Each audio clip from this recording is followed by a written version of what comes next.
Hello everyone, ito pala ang Brains Out. Sa video na to, gagawa tayong mock-up shirt. Madali lang to, tara.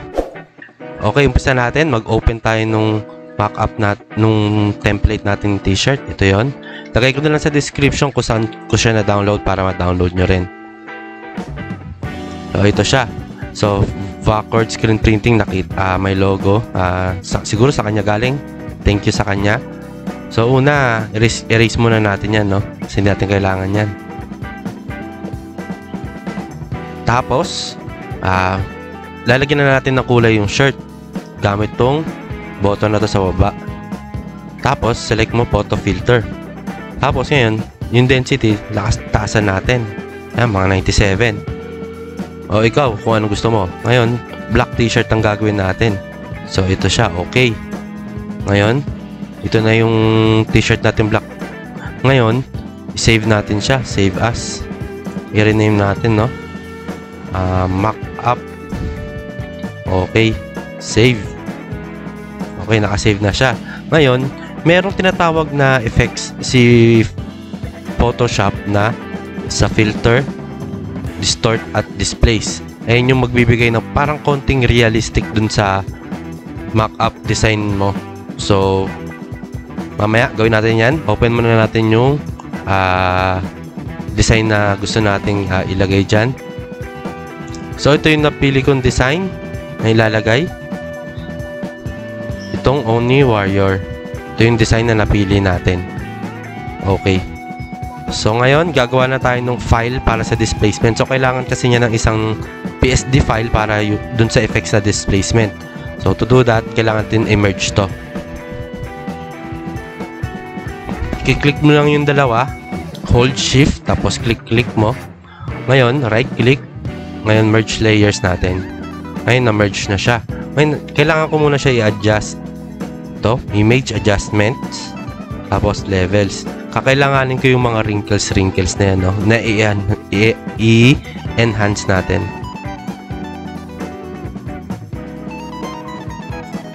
Ayan.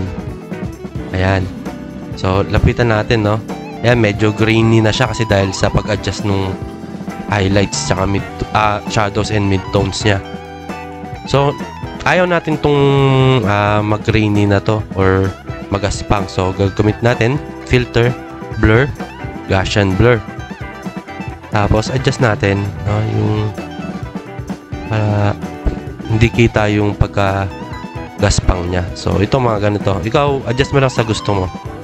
Okay, ngayon, pipiliin natin yung channels. Ngayon, pipili tayo na isa dito. So, anyway, pare-pareho lang naman yan. So, kahit ano lang dyan. So, right-click mo dyan. Select duplicate channels. Ngayon, itong sa document, new mo lang. So, i-rename natin. Displacement. Okay. Ngayon, mag-open siya sa new tab. Ngayon, si-save natin to.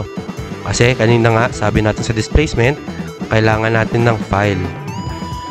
Okay, save natin. Displacement. Okay, so nakasave na siya. Hindi natin kailangan yan. Close na natin. Okay, balik tayo dun sa original natin. Close rin natin to. And reopen na lang natin. Ito yun eh. Okay, so dito na natin lalagay yung design, no? Kuha na muna natin yung design. Yan. Select all. Edit. Copy. Ngayon, punta tayo dun sa mock-up natin. Edit. Paste. So, ayan. So, malaki siya. Control-T lang natin para ma-resize. Tapos, hold mo yung shift para proportion yung ano niya pagre-resize.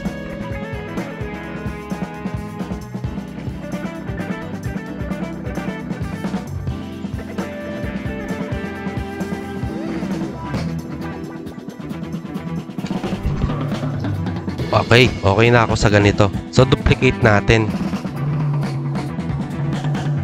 Okay, so dito tayo sa duplicate maggagawa. So, close muna. I-hide lang natin to. Okay, dito tayo magtatrabaho sa copy niya.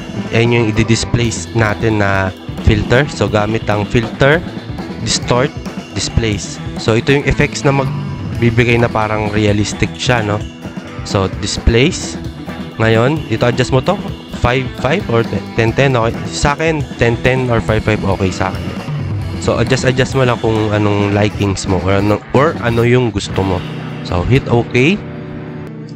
Ngayon, mag-open to. Hanapin mo yung kaninang displacement na ginawa natin as open. Ayun. So, nakita nyo gumalaw. So, may nangyari pero hindi lang kita. So, para mag-take effect yung displacement, double-click mo yung copy na design, yung layer. Huwag dun sa pangalan kasi rename yon. So, double-click. Open tong layer style. Ngayon, itong sa baba, underlying layer, ito yung adjust natin. Tingnan yung mangyari. Ayan, so, ganyan. So, ayaw natin ng ganyan, no? So, ang gagawin natin, hold mo yung Alt habang kiklik mo tong dulo. Okay.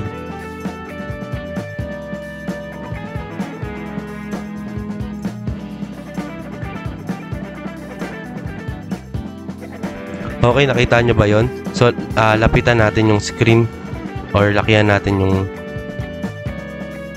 Ayan. So, kung nakikita nyo, parang nagbe-blend yung texture ng t-shirt, no? Ayun. So, adjust rin natin tong isa. Kahit wala na tong Alt. Yan. Ayan, no? Mas nagiging prominent. Ayun. Ayan, no? Kita nyo ba? Adjust mo lang ng adjust. Hanggang makita mo yung gusto mo. Ayan. So, tingnan natin, okay na natin. So, based dito, no, kung makikita nyo, parang talagang nagbe-blend siya sa t-shirt. Parang kala mo totoo na. Ayan, tingnan pa natin yung ibang details. Nakikita nyo yung wrinkles dito. Ayan, no, nagbe-blend. Ayan, sa baba. So, magandang pag-showcase to ng ng mock-up t-shirt mo. So, syempre kung hindi ka satisfied sa kulay, ganun, okay lang naman. Adjust mo ulit. Adjust natin ulit. Double-click sa layer 1 copy natin. Tapos, balik lang natin na konti. Ayan. Oh, ayan. Okay, so, medyo lumiwanag. So, pero yung texture ng t-shirt, nandyan, no, nagbe-blend. So, may pagka-realistic. So, compare natin dun sa una. Kita nyo cartoons yung design, no? Parang hindi siya nakaprint sa t-shirt. So kung tignan natin yung gawa natin, kung tignan mo yung details na to, ayan, no? Pati yung balik nung wrinkles kasama siya. Ayan, no? Diba ang ganda? So ganun lang kadali yung paggawa ng mock-up. Sana may natutunan kayo. Please like, share, and subscribe. Thank you.